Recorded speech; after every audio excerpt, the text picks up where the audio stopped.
Innal hamdalillah nahmaduhu wa nasta'inuhu wa nastaghfiruh wa natubu ilaih wa na'udzu billahi min shururi anfusina wa sayyiati a'malina man yahdihillahu fala mudhillalah wa man yudlil fala hadiyalah.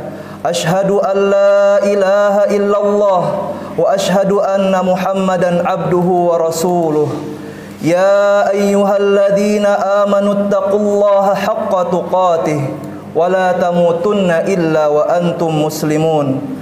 Fa inna asdaqal hadisi kitabullah wa khairal hadi Muhammadin sallallahu alaihi wasallam wa syarral umuri muhdatsatuha wa kullu muhdatsatin bid'ah wa kullu bid'atin dhalalah wa kullu dhalalatin finnar. Ma'asyiral muslimin rahimakumullah, usikum wa nafsi bitaqwallah faqad fazal muttaqun. Umat muslimin yang dirahmati Allah Subhanahu wa taala, bertakwalah kepada Allah, ucapkanlah ucapan yang benar, tauhidkanlah Allah dan tetaplah menjadi hamba yang taat kepada Rabb-Nya. Jamaah Jumat yang dirahmati Allah Subhanahu wa taala, kita semua sedang berada di dalam hari-hari yang berkah dan istimewa, yaitu 10 hari di awal bulan Dzulhijjah, yang di dalamnya pahala amal soleh kita akan dilipat gandakan oleh Allah Subhanahu wa taala. Allah maafkan dosa-dosa dan kesalahan bagi orang yang mau bertobat kepada Allah Subhanahu wa taala. An Ibni Abbas radhiyallahu anhu, qala Rasulullah sallallahu alaihi wasallam, ma min ayyamin al-amalus salihu fihinna ahabbu ila Allah minal ayyamil ashr. Qalu walal jihad, qala walal jihad illa rajulun kharaja yukhatiru bi nafsihi wa malihi falam yarji' min dzalika bi syai'. Rawahu al-Bukhari. Dari Ibnu Abbas radhiyallahu an, bersabda Rasulullah sallallahu alaihi wasallam, tidak ada hari-hari yang mana beramal saleh di dalamnya lebih Allah cintai selain 10 hari di awal bulan Dzulhijjah. Sahabat pun bertanya, tidak pula jihad ya Rasulullah? Beliau menjawab, tidak pula jihad kecuali seseorang yang mempertaruhkan nyawanya dan hartanya, lalu tidak ada yang kembali sedikit pun kepada dirinya. Hadis riwayat Al-Bukhari. 10 hari yang 10 hari di awal bulan Dzulhijjah ini adalah 10 hari yang Allah bersumpah karena keagungannya. Hari-hari yang Allah sebutkan sebagai hari-hari al-ma'lumat, yang telah diketahui tentang keutamaan dan keagungannya sejak dulu. Allah Subhanahu wa taala berfirman, wal fajr wa layalin 'ashr, demi fajar dan malam yang 10. Jumhur ulama tafsir di sini berpendapat walayalin 'ashrin adalah 10 hari di awal bulan Dzulhijjah. Dan juga firman Allah Subhanahu wa taala, wa yudhkuru smallahi fi ayyamin ma'lumat, dan mereka menyebut nama Allah pada hari yang telah ditentukan. Quran surah Al-Hajj ayat ke-28. Jumhur ulama tafsir berpendapat ayyaman ma'lumat adalah hari yang 10 atau 10 hari di awal bulan Dzulhijjah. Oleh karena itu, jamaah Jumat yang dirahmati Allah Subhanahu wa taala, marilah kita maksimalkan, kita perbanyak amal soleh kita pada 10 hari awal Dzulhijjah ini dengan berpuasa, berzikir, memperbanyak tasbih, tahmid dan takbir, dengan bersedekah, dengan memperbanyak solat sunnah, membaca Al-Quran, beristighfar dan bertaubat, dan amal soleh yang lainnya. Jamaah Jumat yang dimuliakan oleh Allah Subhanahu wa taala, di dalam 10 hari ini terdapat juga hari Arafah yang jatuh pada tanggal 9 Dzulhijjah, hari agung dan juga mulia yang merupakan momentum dari Allah. Allah membentangkan segala kebaikan, Allah turunkan karunia, keberkahan dan rahmat bagi orang yang memanfaatkan hari tersebut. Hari di mana kebaikan Allah, kemurahan Allah dan kasih sayang Allah melimpah ruah kepada setiap umat muslimin yang ada di muka bumi. Di hari Arafah, Allah Azza wa Jalla paling banyak membebaskan manusia dari neraka. An ummil mu'minin Aisyah radhiyallahu anha qalat qala Rasulullah sallallahu alaihi wasallam ma min yaumin aktsaru min an yu'tikallahu fihi 'abdan minan nar min yaumi Arafah wa innahu la yadnu thumma yubahi bihimul malaikah fayaqulu ma arada haula. Ibunda mukminin Aisyah radhiyallahu anha meriwayatkan bahwa Rasulullah sallallahu alaihi wasallam bersabda, tidak ada hari di mana Allah Azza wa Jalla membebaskan hamba dari neraka lebih banyak daripada hari Arafah, dan sungguh Dia mendekat lalu membanggakan mereka di depan para malaikat dan berkata apa yang mereka inginkan. Hadis riwayat Muslim. Hari Arafah bertepatan dengan hari disempurnakannya agama dan nikmat. Hari di mana turun firman Allah, Al-yawma akmaltu lakum dinakum wa atmamtu alaikum ni'mati wa raditu lakumul Islam madina.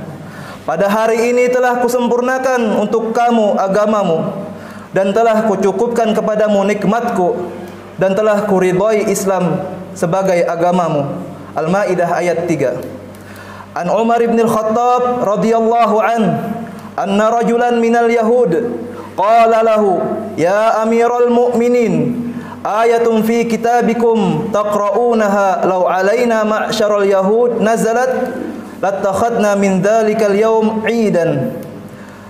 Qala ayyu ayatin?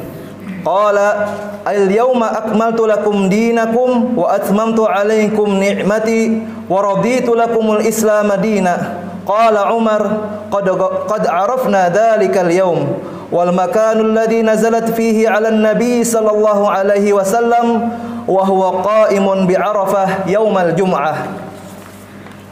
Dalam sahihain Bukhari dan Muslim, Umar bin Khattab radhiyallahu anhu berkata bahwa ada seorang Yahudi berkata kepada Umar, ada ayat dalam kitab kalian yang apabila kalian membacanya, seandainya ayat tersebut turun di tengah orang Yahudi, tentu kami akan menjadikannya sebagai hari Id atau hari perayaan. Umar bertanya, ayat apakah itu? Yahudi berkata, ayat yang artinya pada hari ini telah kusempurnakan untuk kamu agamamu dan kucukupkan kepadamu nikmatku dan kuridhai Islam sebagai agamamu. Umar berkata, kami telah mengetahui hal itu, yaitu hari dan tempat di mana ayat tersebut turun kepada Rasulullah sallallahu alaihi wasallam. Rasulullah berdiri di Arafah pada hari Jumat. Hadis riwayat Bukhari Muslim. Hari Arafah adalah hari di mana jemaah haji melaksanakan salah satu rukun haji, yaitu berkumpul untuk wukuf di Arafah. Anna nasan min ahli Najdin atau Rasulullah sallallahu alaihi wasallam wa huwa bi Arafah fasa'aluhu anil hajj fa amara munadiyan fanada al hajju Arafah. Ketika Rasulullah sallallahu alaihi wasallam ditanya oleh sekelompok orang dari Najd tentang haji, maka beliau Rasulullah sallallahu alaihi wasallam menjawab, al-hajju Arafah. Haji itu adalah Arafah. Hadis riwayat Tirmizi. Bahwasanya pokok dari ibadah haji adalah wukuf di Arafah. Rukun yang apabila ditinggalkan maka hajinya tidak sah. Pada hari Arafah yang disunahkan bagi jamaah haji adalah tidak berpuasa, sebagaimana contoh dari Rasulullah sallallahu alaihi wasallam. Ketika waktu zuhur tiba di padang Arafah, disunahkan bagi jamaah haji untuk melakukan salat zuhur dan asar secara jamak dan qasar. Masing-masing 2 rakaat dilakukan di awal waktu, di awal salat zuhur dengan 1 azan dan 2 iqamah.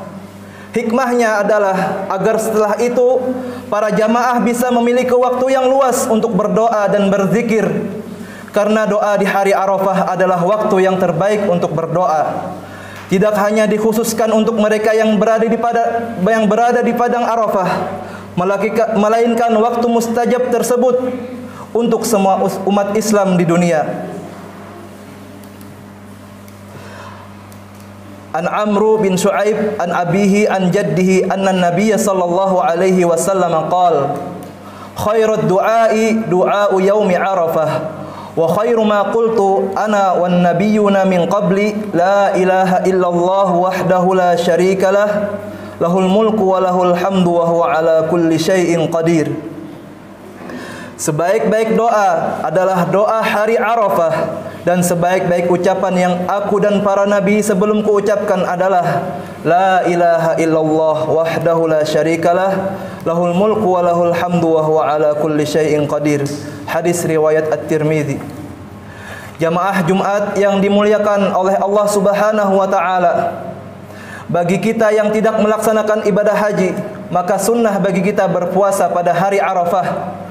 Berpuasa pada hari Arafah menghapuskan dosa 2 tahun.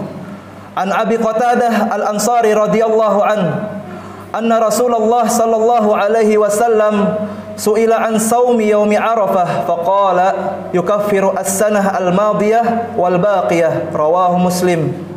Dari Qatadah radhiyallahu bahwasanya ketika Rasulullah sallallahu alaihi wasallam ditanya tentang puasa hari Arafah, beliau menjawab bahwasanya puasa Arafah menghapuskan dosa-dosa pada tahun yang lalu dan tahun depan. Hadis riwayat Muslim. Betapa besarnya pahala puasa Arafah pada sisi Allah, karena disebutkan pahalanya adalah menghapuskan dosa 2 tahun. Dosa yang terampuni adalah as-saghair, dosa kecil. Adapun al-kabair, dosa besar seperti zina, memakan riba, sihir dan lainnya, harus diiringi dengan taubat untuk menghapusnya. Tidak cukup dengan melakukan amalan saleh semata, harus kita berbuat taubat.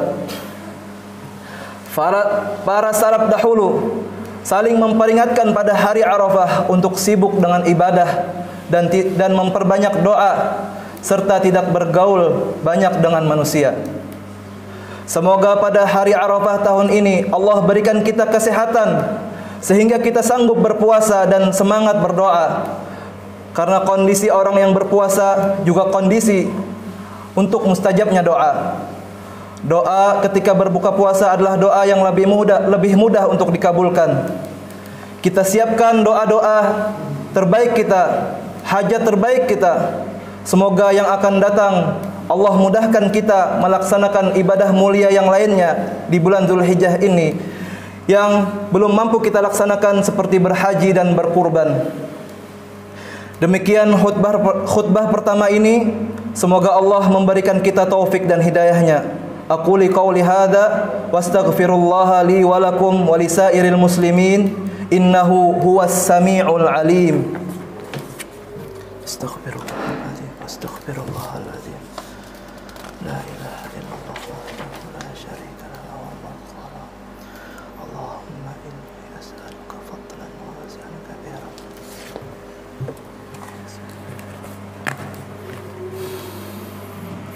Alhamdulillahi ala ihsanih wasyukru lahu ala taufiqihi wa amtinanih. Wa ashhadu an la ilaha illallah wahdahu la syarika lah wa anna Muhammadan abduhu wa rasuluh la nabiyya ba'dah. Wassalatu wassalamu ala asyrafil anbiya'i wal mursalin nabiyina Muhammadin wa ala alihi wa sahbihi ajma'in. Jamaah Jumat yang diridhai Allah Subhanahu wa taala, di hari-hari yang agung ini mari kita manfaatkan waktu dan umur kita untuk memaksimalkan ibadah kita kepada Allah Subhanahu wa taala demi menggapai cinta Allah dan ridhanya dan surganya. Dan tidak lupa selalu menjadi hamba yang bersyukur dan bersabar atas segala ujian. Dan marilah kita berdoa di hari-hari yang mustajab ini agar Allah senantiasa menjaga kita dan keluarga kita dari segala musibah, bala dan wabah penyakit. Ya ayyuhan nas ittaqullah wa darul fawahisha ma dhahara minha wa ma batan wa hafidhu ala at-ta'ah wa huduril jum'ah wa salatil jamaah. Innallaha wa malaikatahu yusalluna 'alan nabi يا أيها الذين آمنوا صلوا عليه وسلموا تسليما اللهم صل على محمد وعلى آل محمد كما صليت على إبراهيم وعلى آل إبراهيم إنك حميد مجيد وبارك على محمد وعلى آل محمد كما باركت على إبراهيم وعلى آل إبراهيم إنك حميد مجيد اللهم اغفر للمسلمين والمسلمات والمؤمنين والمؤمنات الأحياء منهم والأموات إنك سميع قريب مجيب الدعوات اللهم أنت ربنا لا إله إلا أنت خلقتنا ونحن عبادك ونحن على عهدك ووعدك ما استطعنا نبوء لك بنعمتك علينا ونبوء لك بذنوبنا اللهم اغفر لنا فإنه لا يغفر الذنوب إلا أنت يا غفور رحيم يا حي يا قيوم برحمتك نستغيث أصلح لنا شأننا كله ولا تكلنا إلى أنفسنا طرفة أعين ربنا إننا نفوض أمورنا إليك إنك على كل شيء قدير بسم الله الذي لا يضر مع اسمه شيء في الأرض ولا في السماء وهو السميع العليم الحمد لله الذي عافاني مما ابتلاك فيه وفضلني على كثير ممن خلق تفضيلا اللهم إنا نعوذ بك من البرص والجنون والجذام وسيء الأسقام اللهم إنا نسألك الهدى والتقى والعفاف والغنى ربنا لا تزغ قلوبنا بعد إذ هديتنا وهب لنا من لدنك رحمة إنك أنت الوهاب ربنا اللهم اكفنا بحلالك عن حرامك اللهم أغننا بفضلك عمن سواك اللهم أحسن عاقبتنا في الأمور كلها وأجرنا من خزي الدنيا وعذاب الآخرة اللهم أصلح ولاة أمورنا اللهم وفقهم لما فيه صلاحهم وصلاح الإسلام والمسلمين اللهم أبعد عنهم بطانة السوء والمفسدين وقرب إليهم أهل الخير والناصحين يا رب العالمين اللهم أصلح ولاة أمور المسلمين في كل مكان ربنا هب لنا من أزواجنا وذرياتنا قرة أعين وجعلنا للمتقين إماما ربنا آتنا في الدنيا حسنة وفي الآخرة حسنة وقنا عذاب النار وآخر دعوانا أن الحمد لله رب العالمين